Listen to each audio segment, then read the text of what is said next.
Dozens of cafes are being boarded up overnight, and thousands of highly trained workers are suddenly staring at unemployment lines.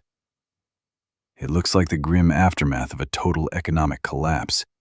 Yet our national addiction to caffeine has absolutely never been stronger. Behind closed doors, the most dominant coffee empire on the planet is quietly pulling the plug on its own locations, desperately trying to stop a massive bleeding wound before the general public notices the severity of the crisis. But the dark truth they are trying to bury is far more dangerous than just a few bankrupt stores. I am going to show you exactly how this monolithic brand systematically destroyed its own soul, and why your expensive morning cup of coffee is currently at the center of the greatest corporate identity crisis of our entire generation. The brown water era and the birth of a true rebellion. To truly comprehend the magnitude of this downfall, you have to understand the barren wasteland that was American coffee culture before this giant took over. Imagine the 1970s. There were no artisan roasters. The average American morning was fueled by mass-produced, pre-ground dust from massive tin cans. Families scooped this lifeless powder into percolators, boiling it until it tasted like battery acid, swallowing it purely for the chemical jolt. Coffee was a gritty, utilitarian utility. It was the era of the diner mug, where pennies bought you a bottomless cup of brown water sitting on a hot plate for hours. Nobody cared about origins or roast profiles. It was fast, cheap, and universally terrible. Then, in 1971, a bizarre rebellion started in Seattle's Pike Place Market. 3 academics, an English teacher, a history teacher, and a writer, decided they had enough of drinking metallic sludge. They weren't Wall Street sharks. They were unapologetic coffee purists who studied under an eccentric immigrant named Alfred Peet, the man who brought dark European roasting to the coast. They pooled their meager savings and opened a humble storefront. But here's the detail that would shock any modern consumer. You could not buy a cup of brewed coffee in their store. It was strictly a retail shop for roasted beans and spices. If you asked for a cappuccino, they would have stared blankly. For over a decade, this company was just a stubborn, hyper-local secret. The Italian Epiphany, the rejection that changed everything. The catalyst for world domination arrived in 1982. A brilliant appliance salesman from Brooklyn noticed that an obscure operation in the Pacific Northwest was buying more drip coffee thermoses than Macy's. Intrigued, he flew to Seattle, tasted a dark Sumatra roast, and it rewired his brain. He forced his way in as the director of marketing. But the true turning point didn't happen in Washington State. It happened a year later in Milan, Italy. During a trade show trip, this young executive spent his afternoons wandering the cobblestone streets, dipping into traditional Italian espresso bars. He didn't just see people drinking coffee. He witnessed a beautiful, choreographed social symphony. In Milan, the barista was not a low-wage button pusher. The barista was a respected artisan orchestrating the neighborhood's morning rhythm. The cafes were loud, vibrant, filled with hissing steam wands, clinking porcelain, and rapid-fire banter among locals. The cafes were an extension of the Italian living room. The executive realized instantly that Americans didn't just need better beans. They were starved for community. He rushed back to America, pitching his grand vision. They needed to stop selling bags of beans and start serving handcrafted espresso. The academic founders flatly refused. They felt pulling espresso shots was a messy, lower-class restaurant business that would dilute their prestigious retail brand. Frustrated, the executive walked away to start his own independent cafe. The secret weapon: how the third place made us pay 5 times more. But he didn't stay away long. In 1987, backed by powerful local investors, that former marketing director returned with an offer they couldn't refuse. For a mere $3.8 million, he bought the entire company. To put that in perspective, that sum wouldn't even buy you an empty commercial lot in downtown Seattle today. The minute the paperwork cleared, the revolution began. He merged his espresso bar concept with the original brand. Bulk bean bins were pushed back, and sleek espresso machines took the front counters. For the first time, this brand was serving liquid coffee to the masses. The true genius of this new CEO wasn't just introducing America to the latte. It was a radical philosophy regarding human resources. He knew the magical atmosphere of those Italian cafes relied entirely on the person behind the counter. At the time, retail workers in America were treated as disposable cogs, receiving minimum wage and zero health care. He radically inverted this toxic paradigm. He shocked the corporate world by offering comprehensive medical benefits and company stock options to part-time workers clocking just 20 hours a week. He banished the word employee, insisting everyone be called a partner. This wasn't corporate altruism. It was ruthless business strategy. A barista who owns company stock, crafts better drinks, and remembers the regulars. With loyal partners, the company exploded into the 90s. They championed a sociological concept developed by urban sociologist Ray Oldenburg, the third place. Every healthy society needs a welcoming environment outside the home and the workplace. This coffee house became that vital sanctuary, designed with plush armchairs, warm palettes, and soothing jazz. But they also pulled off a massive psychological magic trick. They successfully convinced the American middle class to willingly pay a 500% premium for a beverage they used to get for pennies. Holding that iconic white paper cup with the green siren logo became the ultimate suburban status symbol. It signaled to everyone that you had disposable income, refined tastes, and a sophisticated palate. Assembly line over magic, the beginning of the end for coffee romance. They single-handedly rewired the American vocabulary. Before this era, asking a diner waitress for a grande iced macchiato would have caused utter confusion. Suddenly, millions willingly learned a bastardized Italian lexicon just to order morning caffeine. The growth was staggering.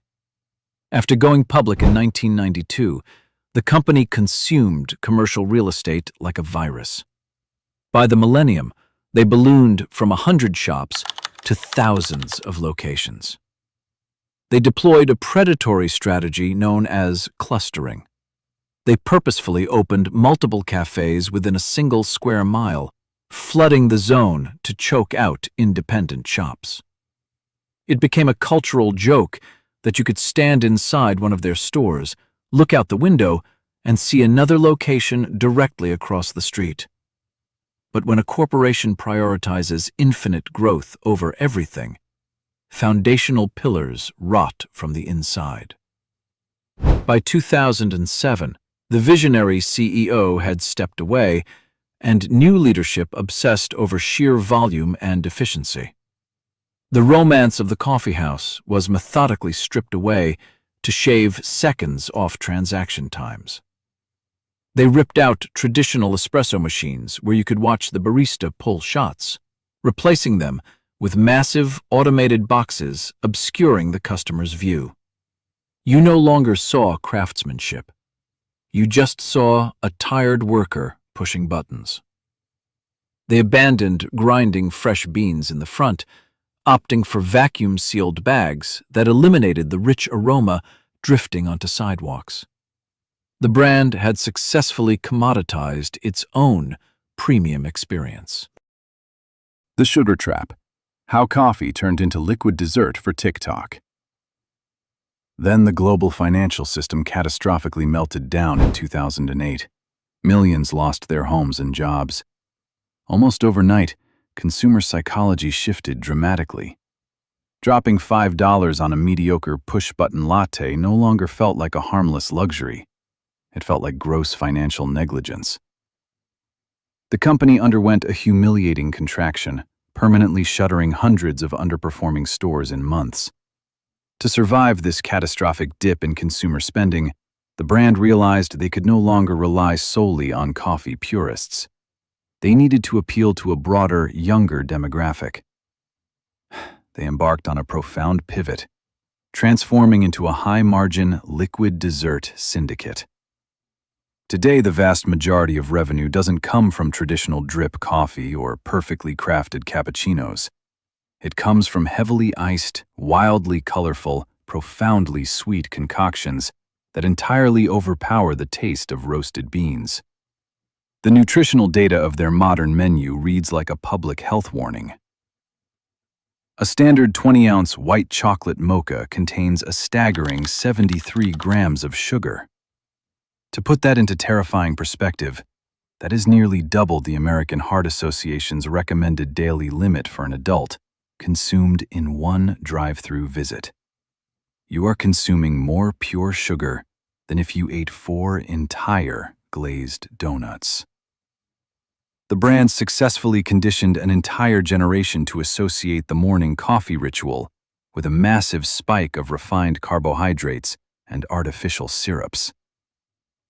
This sugar addiction was violently accelerated by social media algorithms. TikTok birthed an era of viral, highly customized, secret menu beverages. Teenagers began ordering Frankenstein creations with 20 different modifications: extra pumps of vanilla, heavy cream substitutes, caramel drizzles, and mounds of sweetened cold foam. The company, addicted to the immense profit margins of sugary add-ons, actively encouraged this absurd customization. But they blatantly ignored the catastrophic toll this would take on the partners. Making a traditional latte has a rhythmic, predictable flow.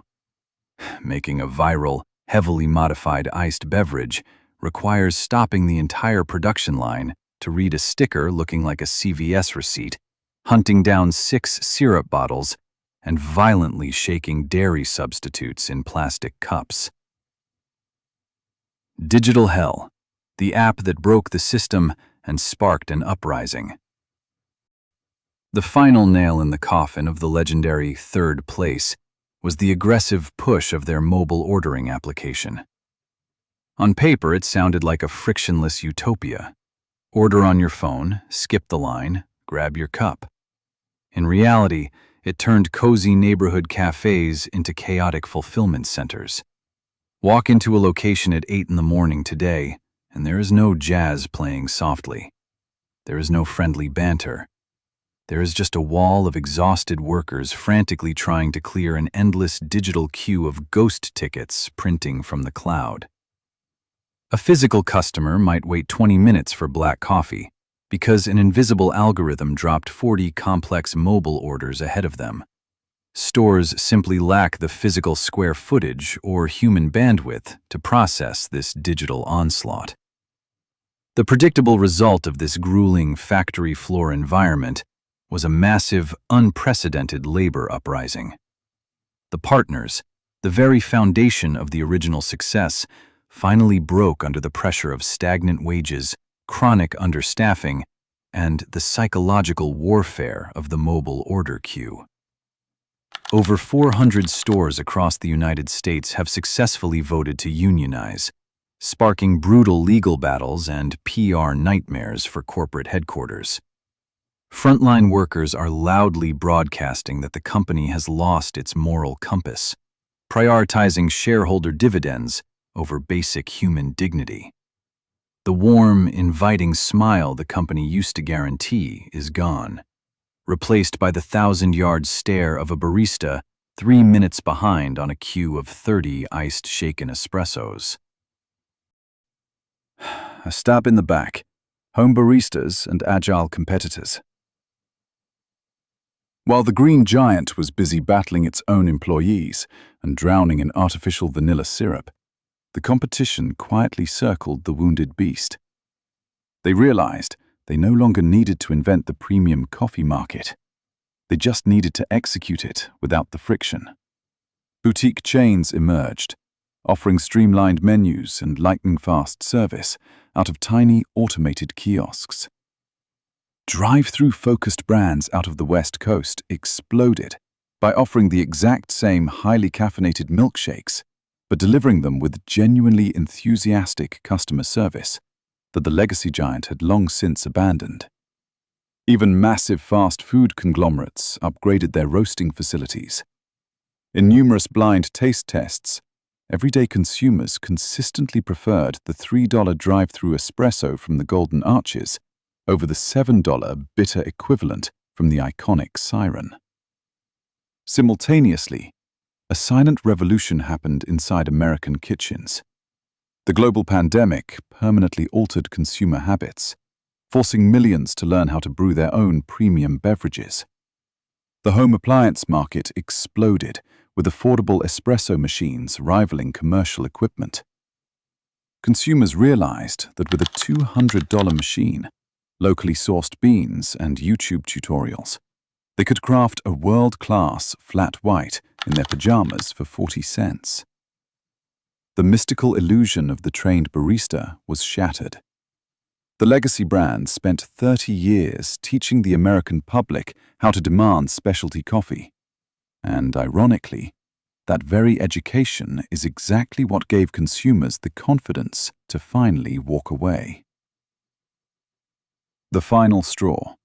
Will the green siren survive? Now, the bill for decades of corporate hubris has finally come due. The financial statements paint a brutally stark picture of a brand in freefall. In early 2024, the company reported a shocking, multi-point contraction in same-store sales. We are not talking about a deceleration in growth.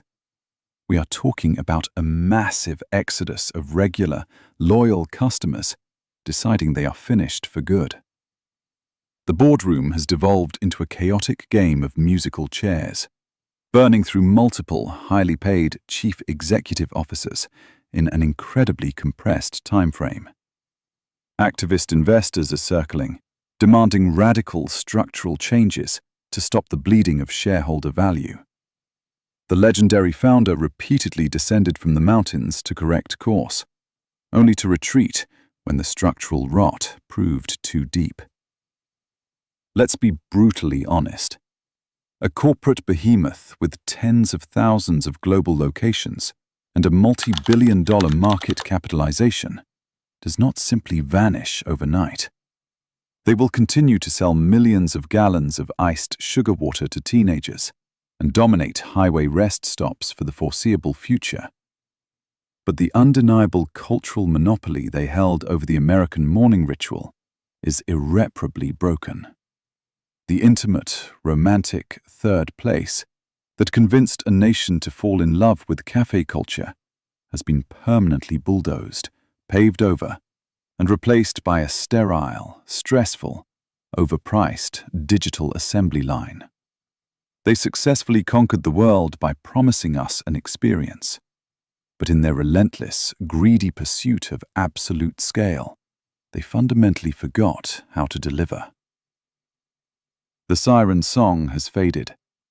The green mermaid is no longer a symbol of affordable luxury, but a glaring monument to corporate greed and operational collapse. And unless they radically remember who they used to be, the empire will continue to crumble. One bitter, overpriced cup at a time.